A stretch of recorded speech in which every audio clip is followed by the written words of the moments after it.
Hello, everyone. Welcome to Ruminate This with Agrarian Solutions. Join us as we explore ruminant nutrition and the impact of mycotoxins.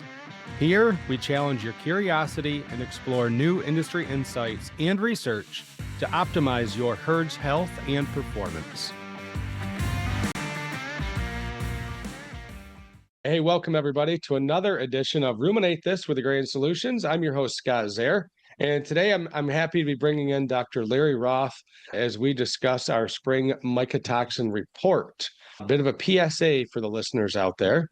So we're going to dive into a couple things with the mycotoxin report. One, we'll talk about the number of samples that we have looked at here in the last few months, as well as the levels we're seeing of the different types of mycotoxins across the country.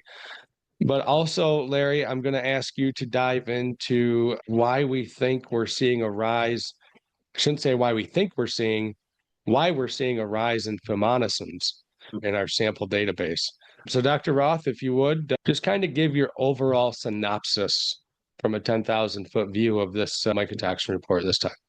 You bet. All right. Appreciate being on here with you today, Scott.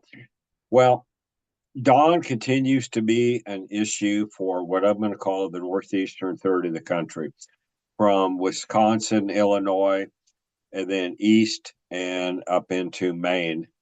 Zearalenone continues to be kind of hit and miss, but kind of a similar type of problem. But probably the biggest thing that came up this year was fumonisin. We're getting more samples out of Virginia, North Carolina, and Tennessee. And those were areas that were experiencing some drought last year, along with Pennsylvania. And we're seeing elevated levels of fumonisin. You know, Scott, we've put such an emphasis on Dawn in the past and cool weather mycotoxin, and yeah, it's been a challenge. But I really think we got to go back to the basics. Why do we get mycotoxins? The plant is stressed, too wet, too cold, too dry. And this year we ran into parts of the country that it was too hot and too dry. And ironically, many of these areas showed elevated levels of Dawn. I call that kind of a cool weather mycotoxin. And then fumonisin as well. Maybe a little bit more of a hot weather mycotoxin. Not quite like aflatoxin, but kind of getting that way. So we continue the trend of elevated Dawn, Zearalenone, and now Fumonisin is trying to get in on the game, Scott. So that's one that we haven't talked a ton about. You and I did a podcast earlier in the middle of last year going through the big five, but refresh our memories a little bit on Fumonisin and some of the issues that can arise from that. You bet. Well, Fumonisin falls as one of those mycotoxins that will destroy gut integrity. And again, we've talked about this ad nauseum. We look at the digestive tract lining as the castle wall to keep the bad stuff in the digestive tract. So Fumonisin will degrade intestinal integrity and then attack the liver. And the liver, the body's biochemical factory, we have to protect it. And Fumonisin is going to lessen the ability of that factory to produce what we need, nutrients. And then our fun fact on Fumonisin, also used in human medicine, correct, Larry? Yeah, sometimes they'll use it in Fumonisin in some cancer treatments and things such as that. But for our discussion today, we think about the transition cow and all that the liver has to do. And now, not only does the liver have to do all of the processing of these nutrients, but the liver's got to deal with Fumonisin that lessens its capabilities of producing nutrients as well as cleaning up other metabolites in the body.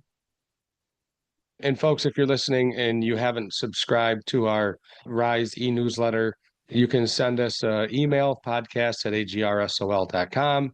We'll get you on that email list so you can get the newsletter, which we would have the mycotoxin report in it.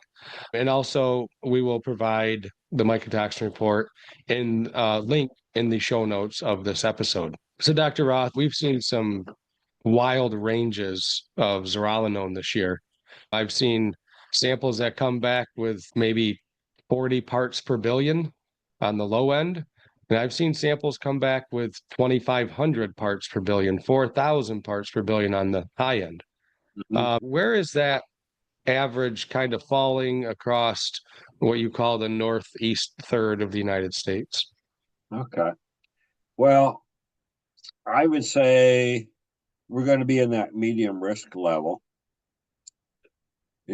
somewhere in the 100 to 300 parts per billion for Zearalenone. And while that's a concern on its own, it's the cumulative impact of all of these mycotoxins coming together. For example, take the state of Pennsylvania. When I look at TMR values, it's in the high risk, it's medium risk for Zearalenone, it's a lower risk for T2, and it's a high risk for Fumonisin. So 2 highs, a medium, and a low. Wow, that's a lot for that cow to deal with. And I think that Scott, so often we talk about mycotoxins, and for this specific mycotoxin, what levels do we need to be concerned about? Yeah, it's good to look at it that way, but really we need to be concerned about what is the cumulative mycotoxin load that the cow has to deal with. And again, we look at dietary values. We've talked about this before. If we're not providing mycotoxin protection to the cow during the dry period, she could actually be storing up mycotoxins in her fat tissue. She freshens. She's got such a high energy demand that she's got to melt some of the fat off of her back. Well, if that fat was containing mycotoxin, wow, we've just increased what she's got to deal with. So we really need to be thinking about cumulative dietary mycotoxin levels. And then also, and I don't really have a term for this, should we say the metabolizable levels? What is it that is now becoming available from a mycotoxin that she's having to take some of the fat off of her back? That's a great point. And you and I have actually seen a case study, I'll call it, where we theorized that we had stored mycotoxins in the dry cows causing subclinical ketosis and even clinical ketosis. And, that particular case study, once the cows freshened in that had been protected with DTX, the ketosis problems magically went away.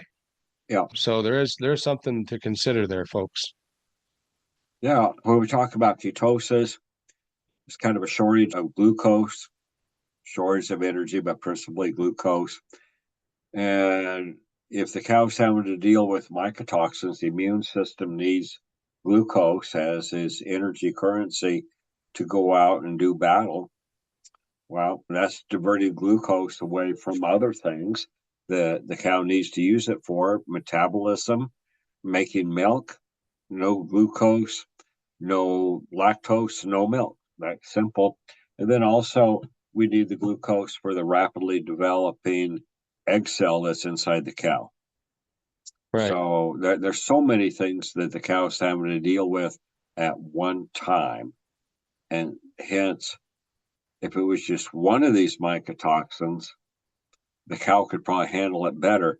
But it's when we got so many of them coming together at the most inopportune time. So you made reference to the cocktail, the four-way toxin cocktail in Pennsylvania there on TMRs. And we do get a lot of TMR samples, but how many samples were in that database? Okay, great question. 506 TMR samples from across the country, 323 corn silage samples. And let me back up. These are samples that we collected between October 1st of 2024 and March 31st of 2025. Yep. So over about a And so 6 month time period. So 2024 corn silage. I mean, we're seeing some of that data now as guys have gotten into the bunks, probably back in December, January. Where is corn silage the predominant contributor to those high TMR levels? I mean, obviously, if we're feeding a lot of corn silage, it Yep. can contribute. But where are the toxins coming from? Is it the corn silage? Is it the dry Mhm. corn? Where else? Okay, great question. Corn silage is going to be the majority of the mycotoxins that the cow is having to deal with. There could also be mycotoxins coming from the corn grain, be it dry corn or high moisture corn or snaplage. So we have that coming in as well. And then sometimes we have some of our cotton products that can bring in issues. But what's interesting, Scott, in all of these samples that we analyzed, and that was what, over 800, we did not detect any aflatoxin. It's been a long time. I mean, have I seen maybe one sample in the last 5 years? Yeah, and I think Maybe that two? probably came from a TMR that was feeding a lot of cotton products. Yeah, yeah. Yep, go ahead. Just going back to why I think our story here at Agrarian is really neat is that the products on the marketplace that we have, continued to use over the last 25, 30 years to combat this broad array of mycotoxins were developed specifically for a toxin that we don't really find anymore, Larry. Yeah,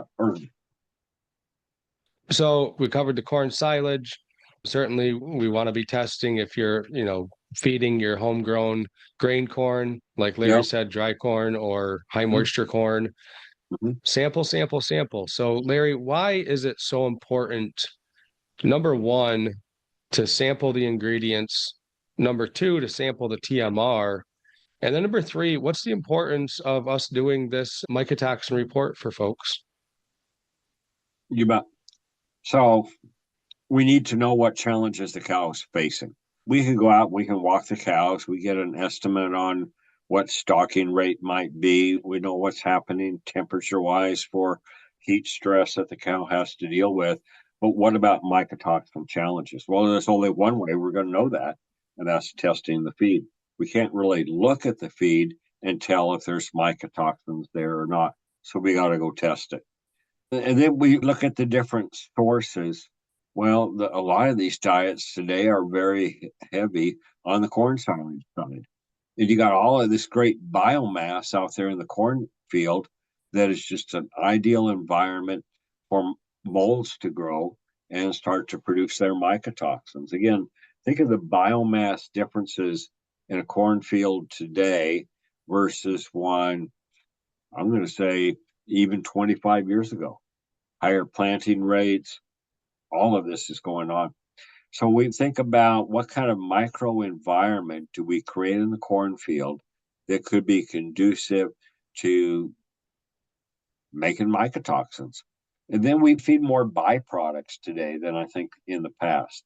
Yeah, anytime we're feeding byproducts, we're concentrating the mycotoxins that came with that base feed. I hope I don't step on any toes here, Scott, but if a corn producer's got a semi of corn he needs to get rid of, and he knows there might be some mycotoxins there, he's not going to take it to a plant that's making human food. He's probably not going to take it to a feed mill that he knows is testing for mycotoxins. He's probably going to take it to that ethanol plant.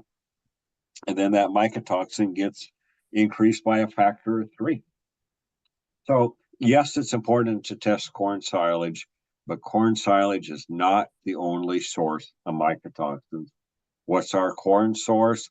What's the level of our byproducts that we bring in? And then also, again, think about cotton products that can bring in not just aflatoxin, but some of these other mycotoxins, most notably fumonisin. Yeah. Larry, when will our next mycotoxin report come out? The next one will come out in October. October. Okay. So I just wanted to make sure we gave the listeners a heads up on when that'll be. Well, Larry, I guess any final parting words, takeaways from the mycotoxin report that you would have? I think the big thing that we're starting to see in the country is multiple mycotoxins showing up at the same time. It used to be we would just be concerned about this one or that one. Now there just seems to be multiple mycotoxins building up. And be concerned about fumonisin, especially if you're in the mid-Atlantic area from Tennessee, Kentucky, Virginia, Maryland, and Pennsylvania. Fumonisin is an issue. Yes, it is. And Scott, maybe we should set the stage for harvest coming. I mean, there aren't many parts of the country that have been planting corn, but we should start thinking about corn silage harvest and sampling the fields going into storage so that we know what absolutely. we've got from a nutrient inventory standpoint, but also a mycotoxin risk. So let's take this as an opportunity to encourage folks to start thinking about corn silage harvest and sampling fresh corn silage for mycotoxins. Well, Dr. Roth, I almost forgot to ask you the $1,000,000 question on this podcast. I'm going to blame it up to a broken foot that has my brain a little crazy today. But do we provide protection from fumonisin, from the negative effects of fumonisin? Absolutely. Absolutely. Again, it comes to the DTX technology, enhancing gut integrity, cleaning up the intestinal cells. And I realize the majority of the listeners to this call are working on the ruminant side, but there was some neat research early on in the agrarian history done with chicks, done with broiler chicks, showing that supplementing the DTX technology went a tremendous ways toward protecting the very rapidly growing broiler chicks. Again, not calves, not cows, but we know that the DTX technology works at the gut level to help protect against fumonisin. Exactly. All right. Well, Dr. Roth, I want to thank you once again for jumping back in with us here on Ruminate This. And I look forward to talking to you again soon. All right. Thank you, Scott. Appreciate it. Thank you. Thank you for listening to Ruminate This with Agrarian Solutions. Look for our next episode in 2 weeks.